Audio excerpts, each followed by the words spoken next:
నా పేరు అంజయ్య, ఏజ్ 74. నేను రిటైర్డ్ టీచర్ను. హై స్కూల్ నుంచి రిటైర్డ్ అయ్యాను. సోషల్ అండ్ తెలుగు చెప్పేవాడిని. అయితే ఈ doctor Vinay Kumar, orthopedic doctor, Srikar hospital.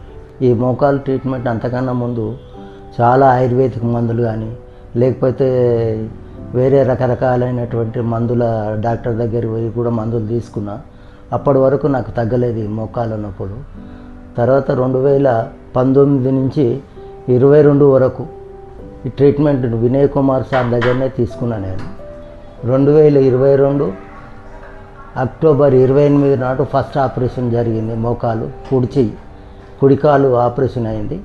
తర్వాత ఏమైపోయిందంటే ఎడమకాలు కూడా ఆ విధంగానే ఉండేది. ఆ ఎడమకాలు క్రమేణా ఏమైపోయిందంటే ఇంత దాని పెయిన్ ఎక్కువైపోయింది. పెయిన్ ఎక్కువ కావడం వల్ల ఏమైపోయిందంటే మొన్న 26వ తారీఖు నాడు అక్టోబర్ 2024లో జాయిన్ కావడం అనేది జరిగింది.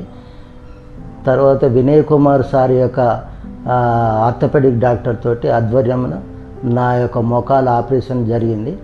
28 అక్టోబర్ 2024 డిశ్చార్జ్ చేస్తా అని డాక్టర్ గారు చెప్పారు. కాబట్టి అందు గురించి ఈరోజు డిశ్చార్జ్ అయిపోతున్నాం అని చెప్తాను. ఇప్పుడైతే చాలా క్లియర్గా నా నొప్పి అనేది తగ్గిపోతుందని నా నమ్మకం ఉంది. డాక్టర్ మీద కూడా నాకు నమ్మకం ఉంది.